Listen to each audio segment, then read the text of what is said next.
सभी भक्तों को श्री शिवाय नमस्तुभ्यम। ओम नमः शिवाय। 4 मार्च सोमवार की अष्टमी। ये साल की पहली सोमवार की अष्टमी है जो इस बार पड़ रही है 2024 में।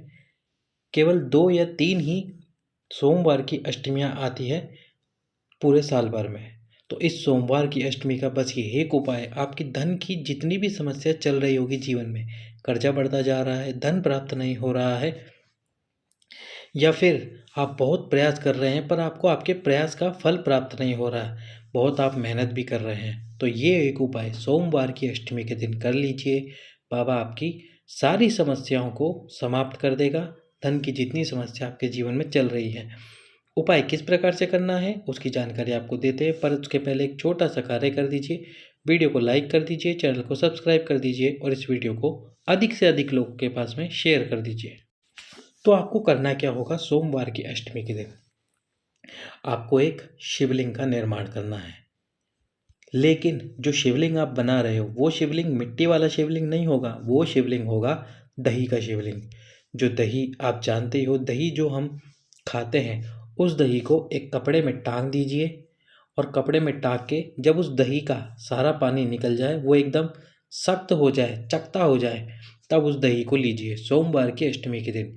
यदि आपका व्यापार नहीं चलता है, धन की समस्या चल रही जीवन में, तो फिर आपको उस शिवलिंग का निर्माण करना है, दही का शिवलिंग से निर्माण करना है। जब दही एकदम चकता हो जाए, फिर उस दही के शिवलिंग का निर्माण करके उसकी पूजन अर्चना करनी है।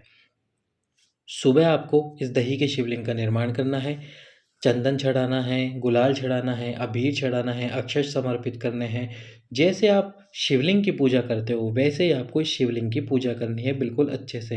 ये दही का शिवलिंग है, दही के शिवलिंग की पूजा करनी है, बिल्कुल अच्छे से आप पूजा करते चलिए। जल समर्पित कीजिए, यदि पंचामृत है तो पंचामृत समर्पित कीजिए और समर्पित करने के बाद में बाबा की अच्छे से पूजा कीजिए।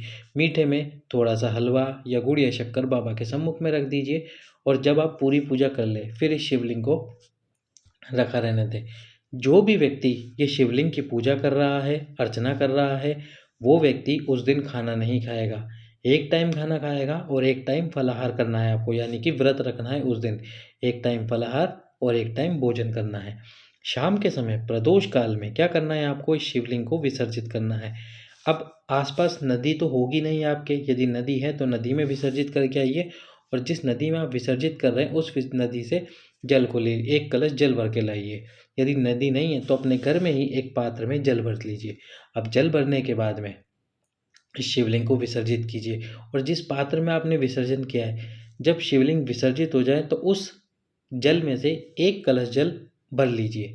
अब इस एक कलश जल के अंदर एक सिक्का, 1 रुपये का, 2 रुपये का, 5 रुपये का, जो भी सिक्का हो आपके पास में, उस सिक्के को ले लीजिए और सिक्के के साथ में थोड़े से अक्षत उस कलश में डाल दीजिए, एक सिक्का डाल दीजिए और साथ में एक कमलगट्टा डाल दीजिए। ये तीनों वस्तुएं डालकर जो आपका व्यापार वाला स्थान है, जो आपका तिजोरी है घर की, या जहाँ आप धन रखते हो, या आप जहाँ व्यापार कर रहे हो, कोई फैक्ट्री है, दुकान है, उस स्थान पर इसको कलश को रख लीजिए। यदि मान लीजिए आप किसी नौकरी पे जाते हैं तो अपने घर में इस कलश को रख लीजिए।